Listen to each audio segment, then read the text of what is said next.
wow, that's the first time. Good afternoon, good day, good week to you all. My alarm's reminding me to tell you all to have a good day. What's going on, everybody? I managed to press record today. So that's my win for today. I can't tell you, I did an episode one time. I felt awful. Okay, this is your friend over here, Nikki.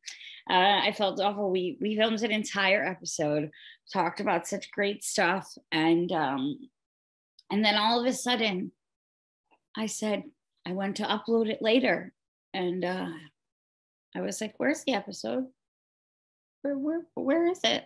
I'm combing through my computer. I am combing through every download, every iDrive, U Drive, whatever. Like I was like, no, this can't be happening.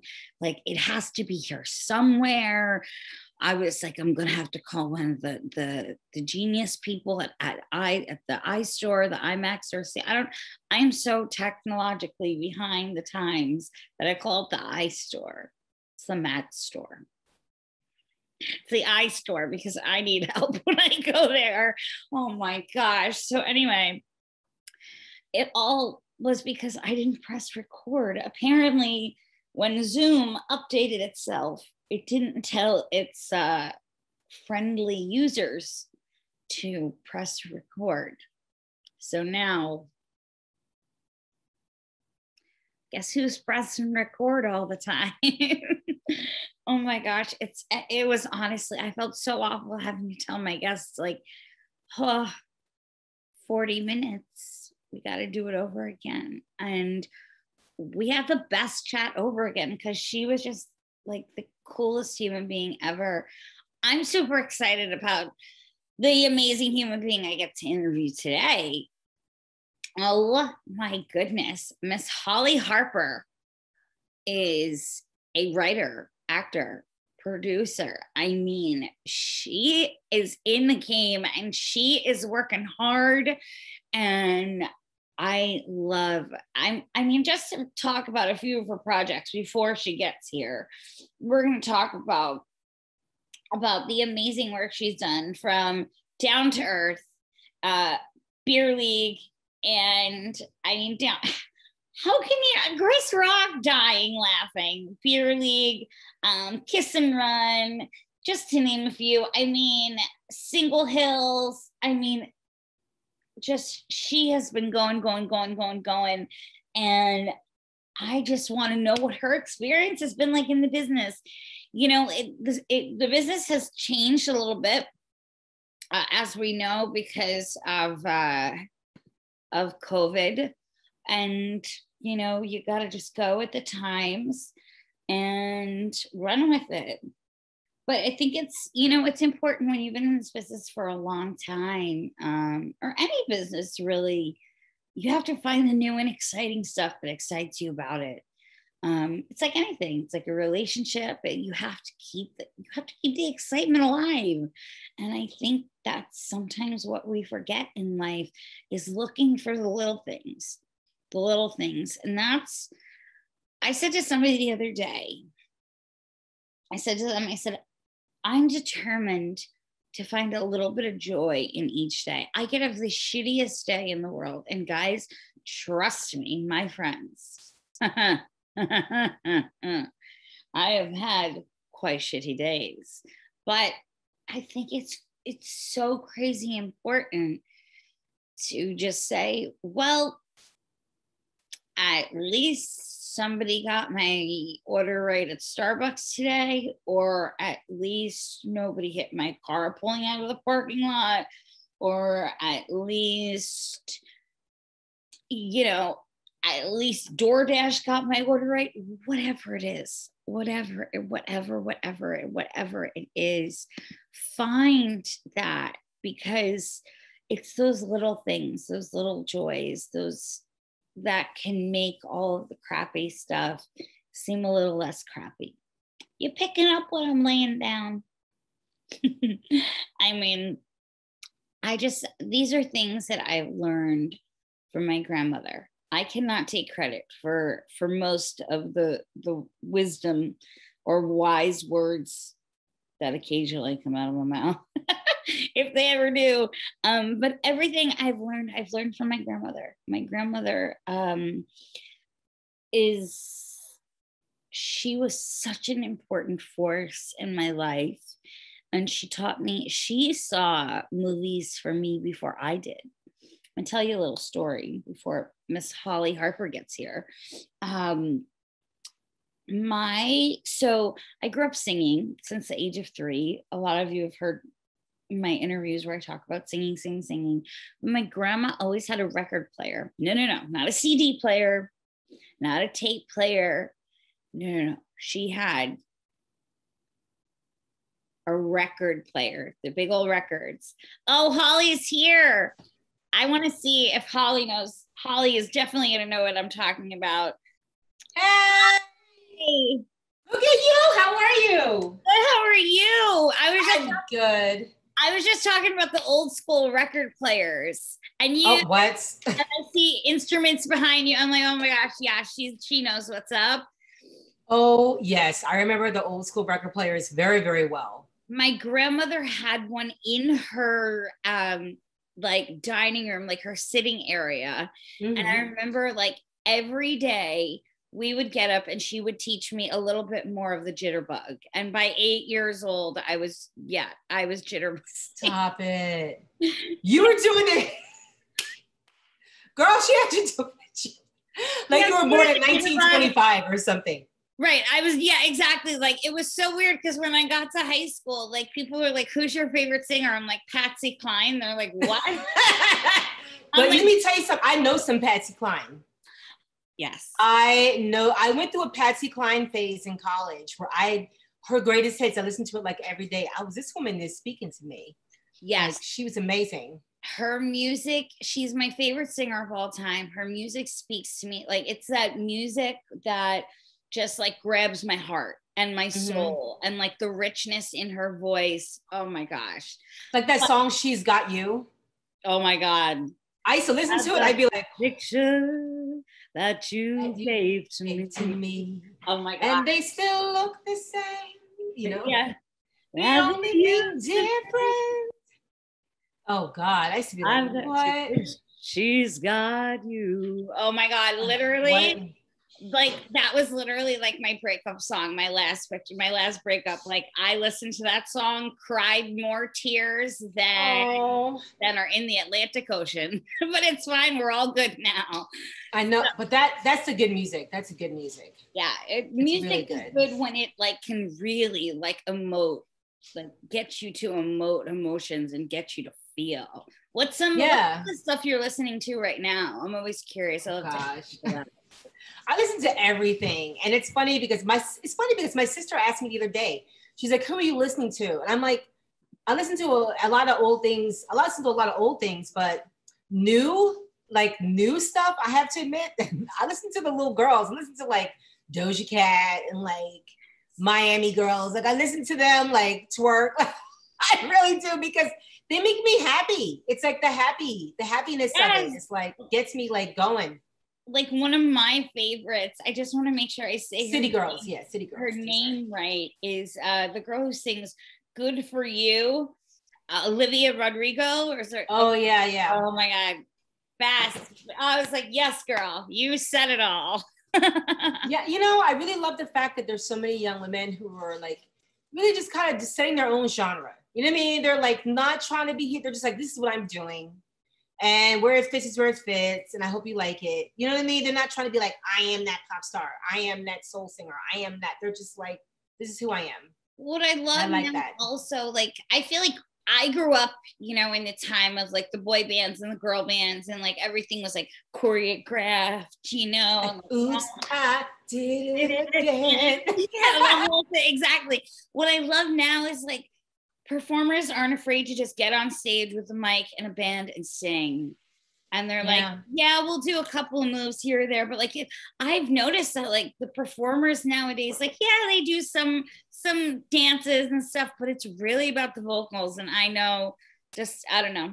It's always vocals for me. Well, also I think because, I mean, think about it. Like Beyonce can dance so well. Yes. That I'm like, unless you can even approach that in her stratosphere, like the only girl I see approaching that stratosphere is Normani.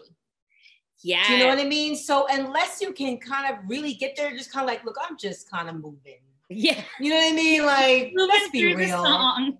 You know, like, you know, you'll see like, what's her face? Oh God, I can't remember her name. She's a new girl, tall, white, brown, dark hair. She's cute. She's really young. Camila Cabello?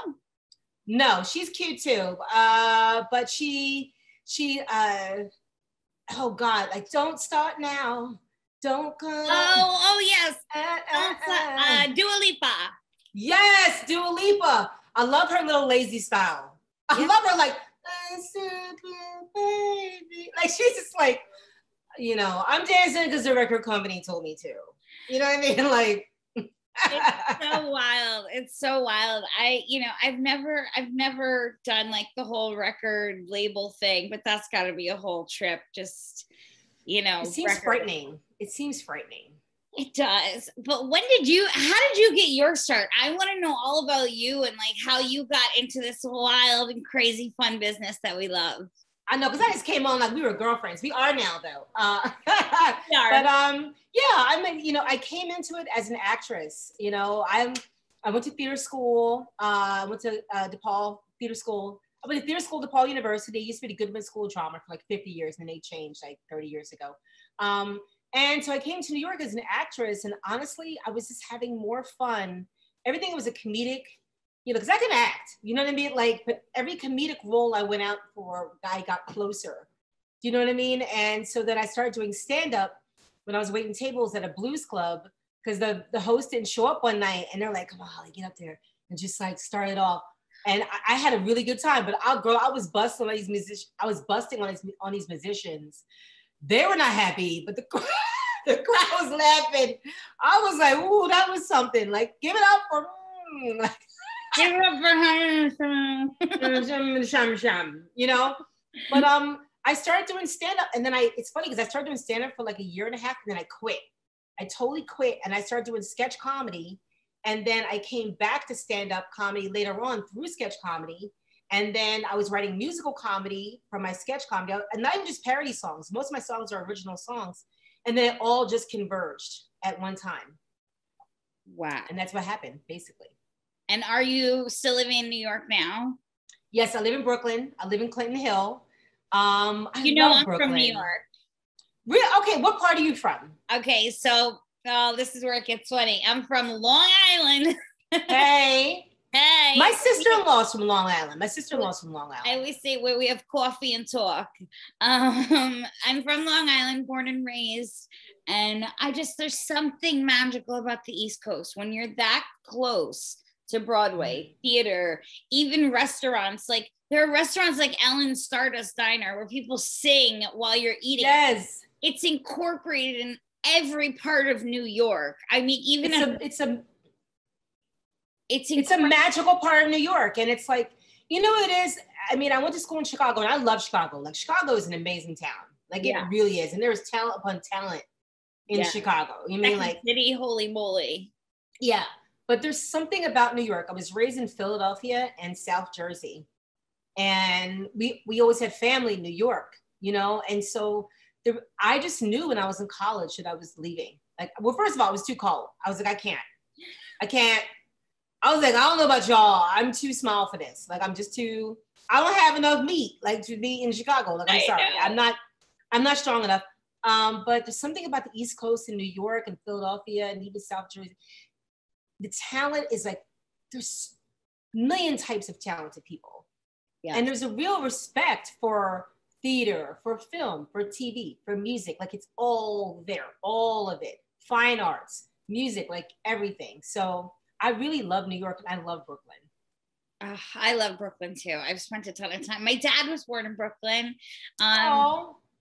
So Brooklyn's given me a lot of great things. But I mean, New York, like you said, it's just one of those magical places where it's a melting pot of all of the arts, all of the cultures. It's incredible. And you can just learn so much. And what you just said, the fact that you just jumped up there that night when the host didn't show up, like those are the things that magically happen sometimes. And those opportunities, you just got to go and flip and run with it to the hill. You do. It's, I have 2 kids. I have a 14-year-old daughter and I have a 9-year-old son. And I'm really trying to teach them, like, man, the things I regret in life are not the things I did. They're the things I didn't do. Yeah. Because the things you did, like, let's be real. Maybe I'm too forgiving of myself, but the things I did, like, everyone's going to mess up somewhat. You know what I mean? Like, I haven't killed anybody. You know what I mean? I haven't done like a mugging. I haven't done anything really terrible. You know what I mean? So like the things that the mistakes you make in life are the mistakes people make in life. But the things that I passed up on, I still think about them. And so I am just not about to let opportunities go by me. Like, I can't. I love that. I'm very much the same way. I want to, like, if I'm going to go into something, I give it all of me, my whole heart. And it's like, every opportunity. And there have been some opportunities along my journey that I've been like, no. And occasionally I'll think about them.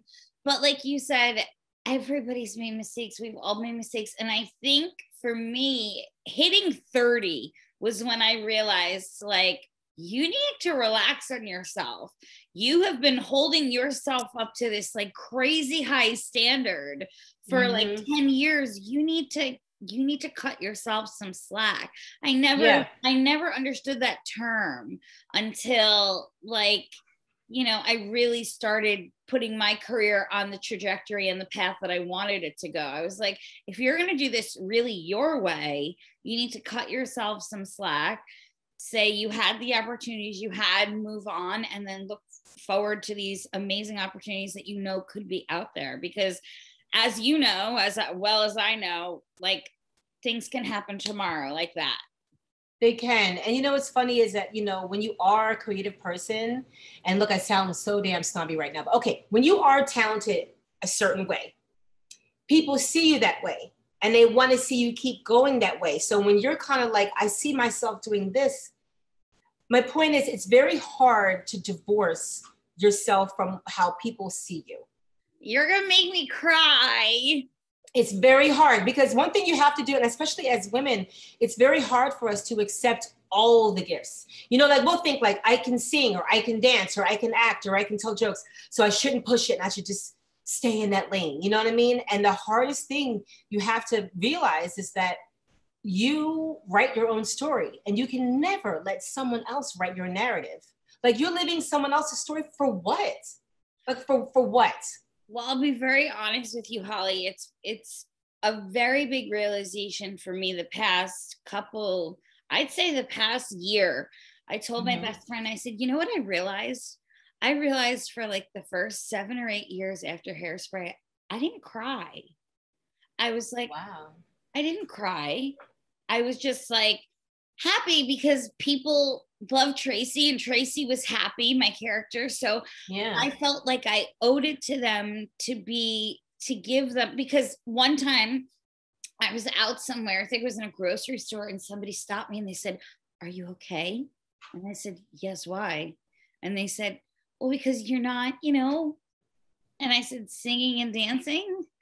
I said, in Kroger. I'm picking out produce, but I said, "I'm sorry. I hate to disappoint you, but I don't ride to school on a garbage truck every morning. Like I don't do musical numbers every day." And I felt like I was letting people down if I was going out without this giant smile, or if I wasn't doing musicals, or if I wasn't in that lane, like you said. And then I finally woke up and I was like, no. Tracy Turnblad was the greatest blessing, besides from my family of my life. But it was one. Now it is my turn to take it, run with it, and create a career that is for me and a legacy for me and my family, and do what I want to do. Like you said, writing, producing, whatever, getting our hands in the mix and trying it all and see what sticks. Yeah, exactly. I mean, I never forget one of the most helpful things somebody told me was people's ideas of you and their wants for you. Sometimes they just want so much for you. Like they come in family, friends. I just want this for you. And it's like, that is not for you to internalize. The same way if somebody messes up with you, you're not the cleanup woman. You know what I mean? That's not your mess to clean up. And I feel like, you know, as women, people are always just kind of like, okay, like when someone wrongs you, they'll be like, but you know, it takes two to tango. Yeah, it takes two to do a very specific dance, but it only takes one person to be a complete a-hole. You know what I mean? Like, exactly. You know what I mean? Like, why would I clean that up? You know what I mean? Like, clean up on aisle 4. Guess what? I don't work on aisle 4. I don't work here. You know what I mean? So exactly. Guess what? I'm just going to keep pushing my I don't cart. have a name tag. You see a name tag on here that says cleanup woman? No. But so even though people they may mean very well for you, you know what you want to do. Yeah. You know. And a lot of times we know, but we won't let ourselves believe that we'll know. Like I have to admit, the way Hella Late with Hollie Harper happened, like, okay, I've had a sketch comedy group for 12 years called American Candy, and I love them. Like, I love them. And we've created some of the most amazing shows. We've had 52 original shows over the past 12 years, all sold out. You know what I mean? We've been at BAM Cafe. We've been the only musical comedy. We had a whole musical comedy show there, all original songs, mine, and like one other writer that had a couple songs. We shot a couple pilots, but you know how shooting pilots goes. You know what I'm saying? We were in Chicago. We were in Chicago Sketch Comedy Festival. We were listed as one to watch in Time Out magazine. We've had all this success, and it's like, but one day during the pandemic, I call it the panini. One day in the panini, I'm sitting there watching YouTube, and I'm showing my daughter clips of David Letterman, and I just really honestly started to cry because I realized I really love this. And I don't even watch late night comedy talk shows anymore because it's painful for me to watch because that's what I want to do. And you know how it's painful for us to watch something that somebody else is doing that we want to do? And sometimes we see something and we don't even know why it rubs us the wrong way. And sometimes it's because that's what we want. And so I really had to accept that. I absolutely, I think of it this way, think of an injured ball player. He's on the bench and all of his teammates are out there on the field playing like that championship, that big, massive game. And he can't play because he's sitting icing his knee. Like that's gotta be such a feeling. And it's true when there are movies and TV and things coming out that we watch and we're a fan of, but we also know that we could nail that shit. You know? It's like, why wasn't it can be very frustrating. But what I've learned is when one door closes, 3 more are going to open. And what's meant to, my grandmother used to tell me while she was teaching me to jitterbug, she used to tell me what's meant to be. She sounds so awesome. Like she was the coolest. I will tell you, I've always gotten along with older people more than younger people. Not that I don't like younger people. You guys are great. But like older people just have such wisdom and their hearts are just so genuine. And yeah, so my nan was awesome to expose me to just such terms like that and just, follow your heart. And and sometimes we lose people, like we fall out with friends or a project ends. Not, it's not even always a bad thing. Like sometimes you just move on from, and we lose people. It could be negative. It could be, it could be negative, positive, it could just be distance and we feel lost. And then sometimes losing one set of people and all of a sudden you find all these other people. Yes. Do you know what I mean? And you're like, whoa. There's that saying, people come into your life for a reason, a season, a lifetime, whatever that saying is. And it's true. Mm-hmm. I've had people be in my life, my best friend of 17 years. And then I've had people come in and make a massive impact on my life that have only been there for a few months while we film something. And so it's just about the quality of experience, not about how long it lasts. It's like, it could be like great sex, it's about how good it is, not about how long it lasts. Look at that. That's what men say. It's not how long it lasts. Right? I was good for those 42 seconds. You're like, I'm a lesbian, so we go for hours. So who cares? But Yeah, y'all would wear me out. That would wear me down. I'd be like, damn. I'm used to man time. Like I could still see that show. Yeah, like I could have cooked dinner, watched a show, the whole musical. Oh my gosh, it's so funny, but it's so true. But Y'all take your time. Y'all take your time. We do. You know, but time is of the essence. But I will say that, you know, growing up and definitely coming out, being that it's Pride Month, you know, just speaking about it, it's definitely freed me a lot too from that, what I was talking about earlier, that like having to be that happy Tracy all the time, that really kind of like really separated me, I felt, from the character, and helped me personally heal. Like, yes, I'm Tracy when I have to be, but guess what? I'm Nikki most of the time. Yeah. And it's like, you have to be who you are. Yeah. Like, you have to be who you are. And I just kind of feel like, you know, it's funny because, you know, in social media, there's a lot of people that are like, you know, I don't have any problem with gay people. I just kind of like, you know, and I'm kind of like, no, it's not even a matter of a problem. Like, gay is good.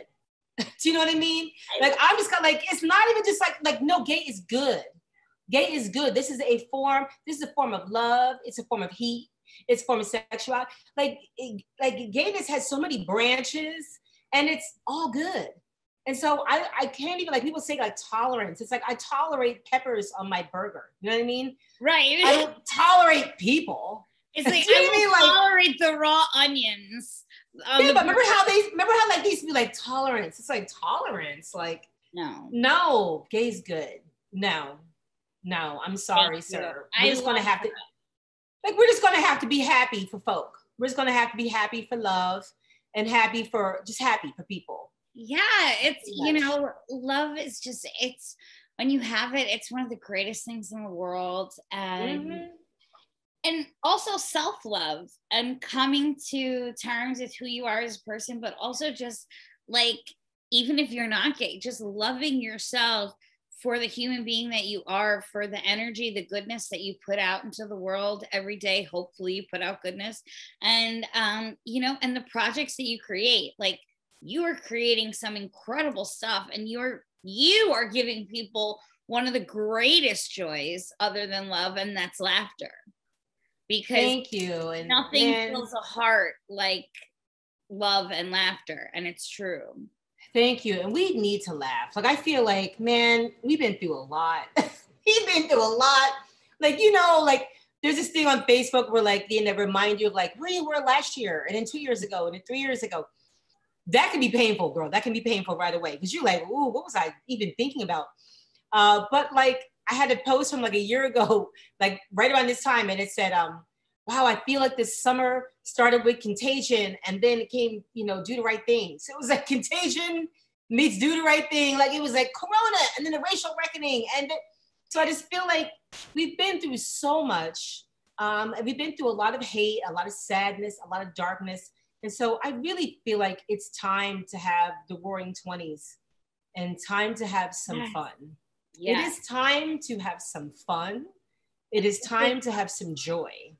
Yeah, I totally agree. It's been an intense, I can't believe it's been like an intense year and a half now. Like, what? So yes, we need the Roaring 20s. What we need is that scene out of The Great Gatsby. All of us just dancing and living our best lives. Yes, I will do all of it except the clochette. That was not flattering. That was not. It looked cute, but then the hat came off, and it was like, ooh, let's put it back on. Put the hat back on. But I couldn't rock the fringes either. There would be too much fringe going on. There would be too much fringe. Yeah, like, those dresses were for certain body types. You know what I mean? It just looked like a bed sheet with some tassels if you don't have the right body type. Like, and I think all they drank was champagne. That was it. Like, champagne and cigarettes. That's what everybody lived on in the 20s. Girl, you know what's really funny is like the 90s were filled with champagne. Like, if you look at any 90s video, like 90s R&B and 90s hip hop was like, you know, Diddy, Biggie, like How You Living, Biggie Smoke. It was champagne. I'll never forget, I had someone donate like a whole case of champagne for my wedding, and I drank like half that case. of Really? champagne before the wedding even happened.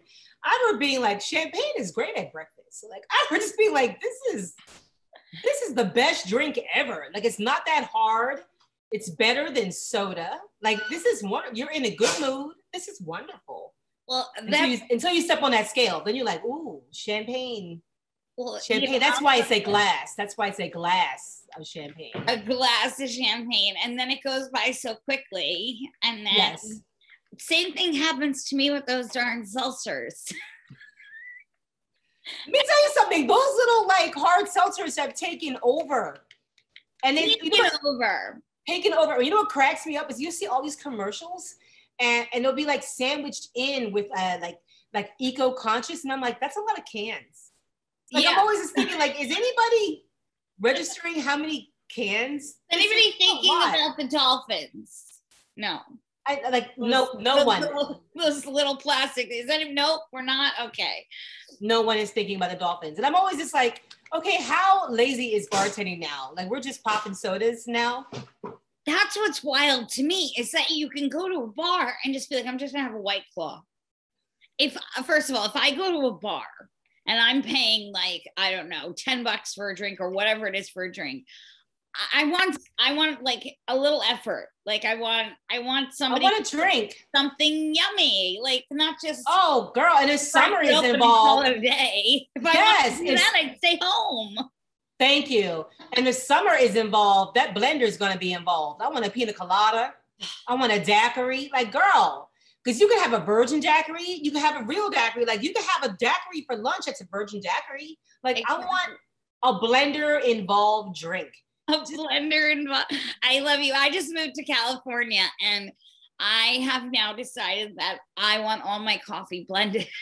Lately, I don't know why I've been on this kick. Or this past week, I'm just like, I get my hazelnut latte and then I'm like, can you please blend it? Why? What? I don't know. I'm just trying. Girl, I waited tables on and off for 20 years. And you know the Blue Note in New York City, the jazz club, Blue Note? I was there for like 3.5 years and they had this one Brazilian drink called a caipirinha.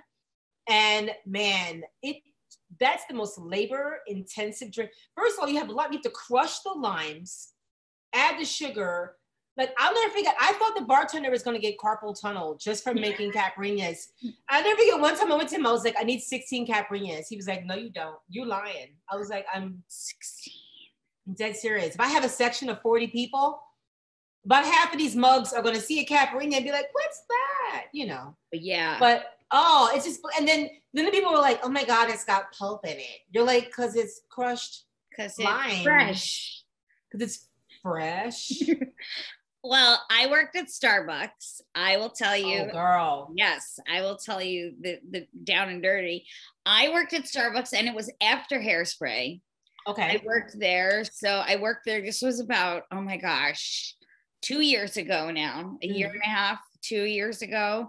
And it was a nightmare because it was a great company to work for. Starbucks is excellent to their partners and they're very, very LGBTQ friendly. They're awesome.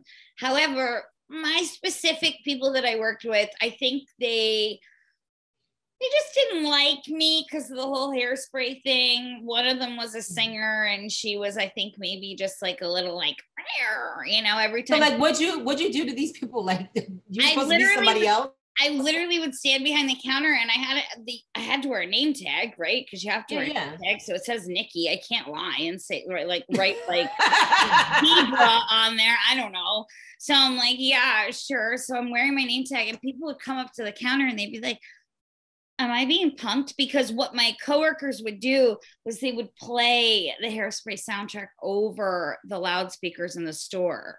Are you for real? And I would stand there and people would be like, are you being punked? And I'd be like, am I being punked? And I'd be like, no, ma'am, would you like that iced or hot? Like, it was just like, it was, and I will tell you I was there about 6 months and then Corona hit and we were given a decision.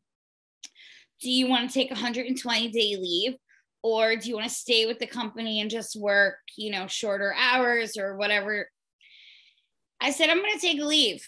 I needed the money, but I did not need the headache. And I decided, I turned to my parents and I was like, I'm going to start writing. I'm going to start doing whatever I need to get back into my career. And thank God, by the grace of God, here I am a year or so later, back working in movies and TV. And girl, good for you. God bless you. I will tell you though, that right there, that Starbucks experience was the biggest eye-opener. People are hateful. And let me tell you something. People have no idea the ups and downs of the business. Like they really don't. And they honestly think, oh, you made it, then you should just be coasting and do it. And it's just like, no, there's a life. Bills have to be paid. I have to have health insurance. You know what I mean? Like, you know, and a lot of people are just hateful. Like they really are. Yeah. A lot of people just don't have joy in their life. They haven't been taught how to be grateful. And they're jealous. They're just jealous. And they just have bitterness. Well, you know, there's always one of my favorite lines from a show that I used to watch growing up was, I think it was called True Life. You think you know, but you have no idea. This is the true life of, right? Girl, I still love that show. Was that Driven? Was that Driven? Was it? It sounds like, maybe it's true. Okay, that sounds like the show Driven. But whatever. I remember that. There's all these shows that were like biography. Yeah. It was like Driven, True Life, like all these different things. But you think you know. You have no idea. Exactly. You have no idea. Right. You have no idea. No idea. Place like, Paris Hilton. Like you just be like, I always like to be like, I can't. Like I just can't. Oh my God, I can't. But it's so true. It's like, you know, people, the thing is that every single day we think we know, we think we, you know, we go through life and people think, you know, with me, oh, Hairspray, huge movie. She must be set for the rest of her life. People ask me all the time what I make. First of all, I'm like, that's rude.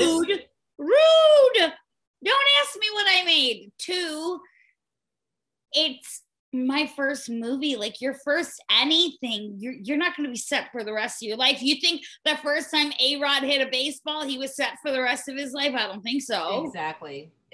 You have to work. You have to climb that ladder every single day. You have to get up. You have to put in the effort. It's a constant, you know, Also, the fact that number one, you're a woman. Yes. Hello. And you're a real size woman. Yes. You know what I mean? You're like a real person. Yeah. You know? Like you're a real person. You're a real person. It's like, do you honestly think that these roles just grow on trees for people? It's like, what do you think? And the thing is, the best thing you can possibly do for yourself is divorce your level of talent with your level of success. Yes. You know what I mean? Or how many, like you have to divorce that, because we all know that when we see people like, Lord have mercy, when like, my first, you know, with your podcast, I was like, holy shit, she's talented as hell. I was like, what?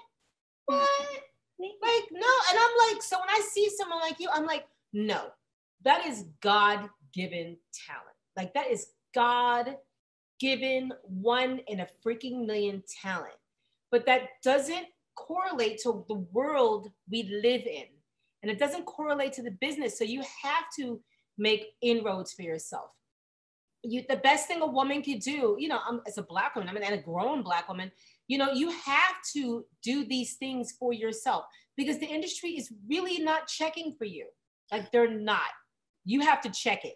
I want to ask you if you've been seeing what I've been seeing on sides or like audition material that's been coming in during this weird pilot season that we've been having, where it's been saying, this casting company is dedicated to casting diverse people of all different races, sizes, blah, blah, blah. And I read that and I go, okay, but when the show comes out, let's see. Yeah. I don't mean to sound cynical. I don't mean to not believe these casting directors, but for years, they've been saying they're going to create more plus size roles, or for more roles of people of color or whatever. People are going to be paid the same amount and this and that. And for years, we've seen that not happen. And so I just hope that now it's finally gonna settle in, that women are gonna be paid the exact same as men, and there's gonna be a role for every race, every religion, every nationality, every size, everybody, because talent is talent. That's what I always say at the end of the day. Talent is you talent. cannot And you deny said, talent. you cannot deny talent. And I guess one thing I notice is, you know, because I came to New York straight out of college. I've been here a long time. And just one thing I've noticed is like, okay, is it race? Is it gender? Is it like your gender preference, your sexuality? Is it ageism? It's all of it. Yeah. It's all of it. And it's funny because, you know, I'm over 40, I'm over 45. So I start noticing like, what are you talking about? I was just at your 25th birthday last week. Stop it. No, girl. I'm a Generation X, honey. Oh, that's like, true. That's true. Yes, like I have Zoomer children. You know what I mean? And Generation Z now. I don't even know where are the. Yeah, they call them Zoomers. They call them Zoomers, and I'm like, okay. Keep up. I know. Okay. What's one thing? I'll get back to one thing that's so funny about Zoomers is that they banded and bonded together when they sabotaged Trump's rally right before the election. Girl, I read about that and I thought it was like a joke, and I realized no, that really happened. So I asked my daughter. I was like, "You and your little friends part of that?" And she's like, "Mama, we all were, like our whole generation." I was like, "What?" I was like, "So I have hope for them. I have hope for them." That's one thing. But like, I have noticed that women in my generation and Generation X are now on TV and in movies like the spouses of baby boomer men. Like they used to play our dads, and now we play their wives. And then like, okay, like I'm over 45, so I'll have like, if I was in a TV movie, I'd be like the mom of someone who's like 33, 34. And it's kind of like, it's the strangest thing. It's the strangest thing. And it's like, and so I guess my whole point is now with me is that since I am over 45, like when you're in your 20s, you're just in your 20s. When you're in your 30s, when you get past like a certain age, 35, you're still trying to seem like you could be in your 20s. Yeah. But something happened to me in my 40s where all of a sudden I was like, well, I'm so old now, I don't even feel the need to compete. Like now I'm like a young old. I'm like a young old. So like, it's weird. I have to admit, it's been very freeing. I don't feel the need to compete with younger girls. Like honestly, I'm 32 and I'm right there with you. And I think it's because we've come to a point where we're comfortable in ourselves. Yeah. And we're comfortable in who we are as people, our morals, our hearts. And we're like, we're going to be this way at the age of 32 and 40 something. And we're going to be that at 60 something, because these are the people we are. We're going to change. We're going to grow with the times, and, you know, we're going to learn. But at the same time, I feel like those core values, those morals, those things that my nan instilled in me, your family probably instilled in you, those are the things that make us who we are, whether we're in our 30s, 40s, you know, 90s, hopefully someday.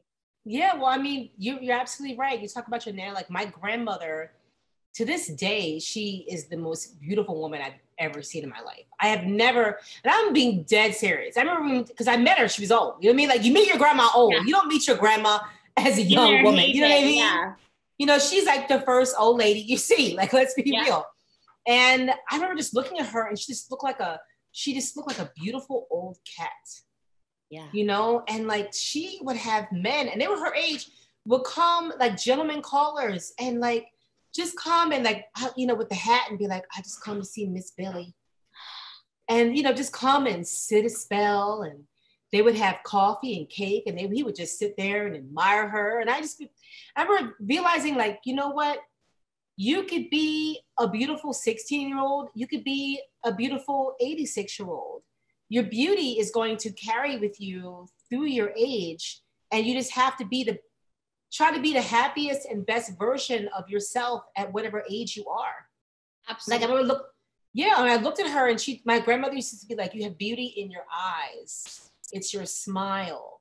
It's the way you hold yourself. It's the way you treat people is what makes you beautiful, your inner life that you give.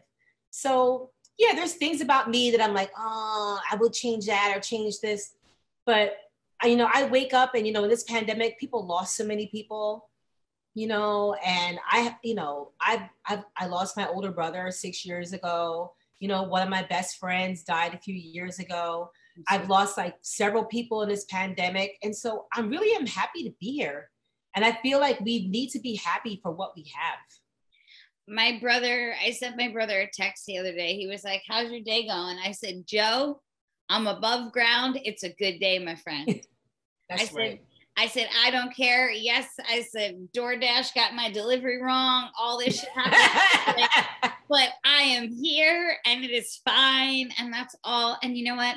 My grandmother, I remember one of the greatest lessons my grandmother taught me was when I got off the school bus. I was like 8 years old and I was crying. I was in my little Catholic schoolgirl uniform. Aww. And oh gosh, those uniforms, I tell you, those were torture. Scratchy. I mean, constantly just like, just all up on you and then weird. And then sitting on eyes. They don't even come over your butt, right? You know what I mean? You're like, can it just come over my butt, especially right? Especially when you have a butt. Like I have a butt. And like, I was like, I think you guys are going to need to add a few more inches at the bottom of this. Thank you. Because this is not that kind of school. They're not nice. It's not nice. No. It's not nice. They're not nice to people. They're not forgiving. And I remember getting off the school bus and my grandmother said to me, I was crying. And it was the first time that like a schoolboy had really bullied me. And she looked at me and she said, why are you crying? I said, oh, so-and-so said this about my weight. And she looked at me, and this was the first time it clicked in my head. She said, Nikki, people make fun of you because they're insecure with themselves. She's like, that boy must be so sad that he has to pick on you to make himself feel better. From that moment at 8 years old, anything that's ever been said about me in this business, every crappy review that I've ever gotten and whatever, I'm like, okay, you know what? At the end of the day, I made my nan proud. That's what I care about. I know she's up there watching. She's proud. So whoever writes those angry reviews or whoever writes a nasty comment on social media, I'm sorry for whatever they're going through, because I was given the blessing enough of a nan to let me know that my heart's good. It's other people who just need a little bit of help in life. Absolutely. Wow, that's beautiful. She did that for you. And that's really nice. And I think it's really important to remind people it's never too late to change. It isn't. Like, it's funny because, I have, we've all had hard experiences with like people that are mean to us in the business and the industry. And it's like, I remember the last time somebody was like really mean to me. I just kept thinking to myself, like, it felt like it was coming from left field. And I was just like, why are they being so mean to me? Yeah. Why are they? And I was talking to my husband. My husband was like, because they see you. They see you. And I was like, yeah, I see them. They were like, no, they see you. They see you. And you're standing there. And a lot of people don't feel like they can be great if someone else is great or you know what I mean? Like they can't, I heard it can't get around it once from Ryan Seacrest, ironically. And he said, it takes nothing it does not dim your light to light somebody else's candle with your candle. Absolutely. So never dull your shine. You know what I mean? So all those people in that room, they saw you shining. They were just intimidated because you were just this bright light, Yeah, thank you. Because let's be real. Like most people are pretty cool. Yeah. Like, like most of my professional life, I would say about 95% of people, really cool. No problem. Yeah. So if you really have somebody coming from left field and acting crazy, you kind of have to question like, why? Like, this is weird. Yeah. Why is this happening? And it's like, I think of that Mariah Carey song, like, why are you so obsessed with me? And it's like, why are you? Why are you so obsessed with me? Like you must, think about it. They must be giving a whole, think about all the thought that went into a Starbucks to be playing Hairspray. That's a lot of thought. I would have never thought to have done it. Go, that's some production. That's a lot of production. You know what I mean? Like, girl, they put on a whole production for you because you were here. You were here. And that bothered them. Yeah. And so they, like, I don't know what they weren't getting some audition or this wasn't happening or whatever, but they saw you. They saw you. So it's kind of like, okay, so I see you see me. All right. All right. I'm glad they saw me. Hope they check out the podcast, sending love back to them. I will say I had a great boss. I've always had great bosses at the places I've worked. Good for you. I've been very lucky. Like my boss, Anita, at that store, huge shout out to Anita at the Starbucks in New Hyde Park because she was amazing. Everybody That's else, cool. Yeah, I don't know. Go make yourself a latte, make yourself feel better because you flipping just make. Girl, I don't know how y'all sunny side egg every morning. Let me tell you something. I've been going to Starbucks for years. I don't know how y'all make it happen, but y'all do. Because sometimes I'm in there, I'm like, I don't know. These kids are working hard back here. Like, this is ridiculous. It's a hustle. I worked there. I worked at Cold Stone. Cold Stone was my favorite job I've ever had. I got it. I worked there for a year and a half right before I got Hairspray. So I got Cold Stone and then went to Hairspray Land. And still friends with my bosses from Cold Stone. I always stay friends with my bosses. I don't know. It's like I said, that's awesome. The more mature people thing. You know. You identify with adults. You can relate to adults. You know what I mean? Like you really can. Ever since I'm a kid too. Like I always like at Thanksgiving, I always wanted to sit at like the adult table. Like that was I'm like, I want to be in the know. I want to know what's really going on. Don't keep me at the kid table where we're talking about. Girl, I just wanted to be at the adult table because of the gossip. What? They would forget the kids were around and start really talking. I used to be like, ooh, like, what? Yep, you're just mashing those potatoes like, like ears wide open. That was me. That was me growing up for sure. Well, I gotta ask you, you know, I love to cook. So I take a lot of my grandmother's recipes and my mom's recipes with me. What is your favorite thing to cook for your family? Well, my favorite thing, I can't cook for them anymore because they all went vegetarian on me. Like, really? They did. My daughter was first. She was being a vegetarian when she was 8. Good for her. I know, right? Then my husband about like 4 or 5 years ago. And then my son. So it's like, it's just me. But my favorite thing used to be to fry chicken. I used to love my husband's birthday. This is July 4th, baby.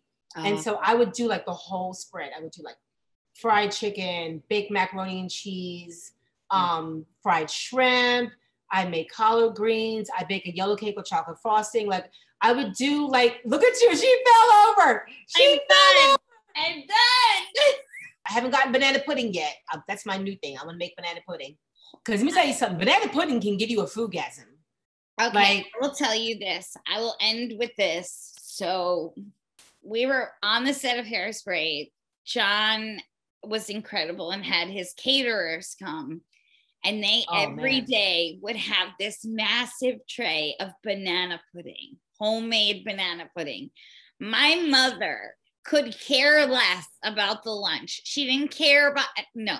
She would go beeline for the banana pudding. I'm like, I'm the daughter, you're the mother. Wait, you have to get like some protein and then you can go to the banana pudding. No, she was like straight to it was the best thing. Banana pudding will give you life. And if you're in New York, Magnolia Bakery is all. Yes, girl, Magnolia Bakery. I've stood in line. Me too. Oh, you know, my daughter, she's 14 now. What? See, I was always the one in the West Village. And then when I got to Penn Station, I was like, what? This is here too? But I was in line in 2007, spring 2007, with a 2-month-old baby in line for over an hour waiting for and I was pumping milk underneath the jacket. And my sister,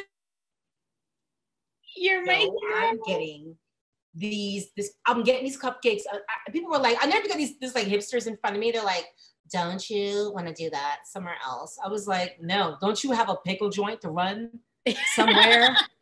Like, if you don't leave me alone, like, girl, if you don't leave me alone, like, it's going to be a problem. But yeah, I pumped milk waiting for those cupcakes with the pastel icing and the banana. And let me tell you, those people that work there, they are manipulative. They know how to get to you. Like they know how to get you to buy one of this and one of that. And have you tried this? I walked out with carrot cake. I walked out with banana pudding. I walked out with red velvet pudding. Oh, the whole shebang. What? Yeah, I didn't even want the banana pudding. And I was just going for the cupcakes. And I was looking at it.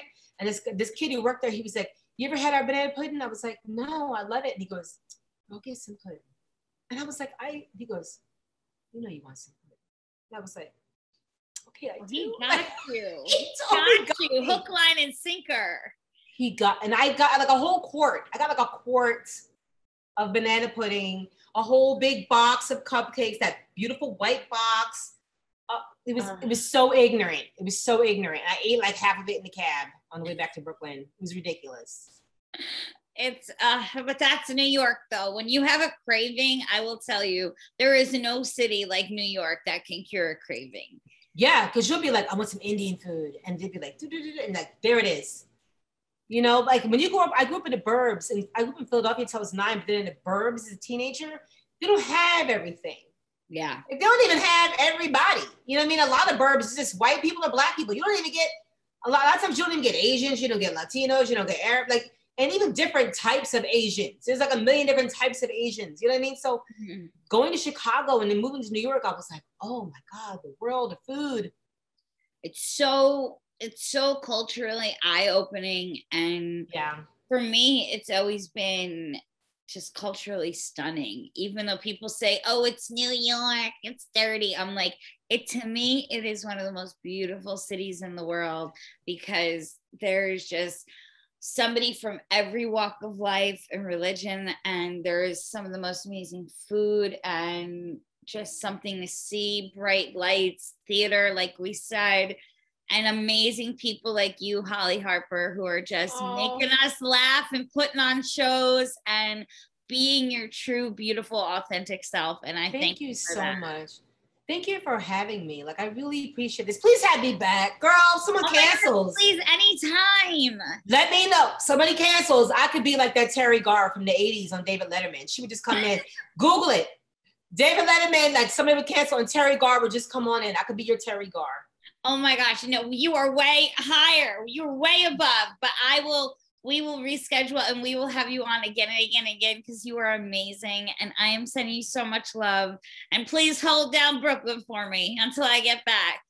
Thank you. You got, girl, when we come, we're going to get some food, girl. What? Yes, please. Don't eat before you come. Okay. Don't eat. Just drink water, eat some crackers. So when you get here, we could be like, what? It could be like the on and popping once I get there. Oh, it is the fried chicken. I love your family, but tell them, be like, Nikki and I are going to go out for some fried chicken. We'll be home for the vegetarian food later.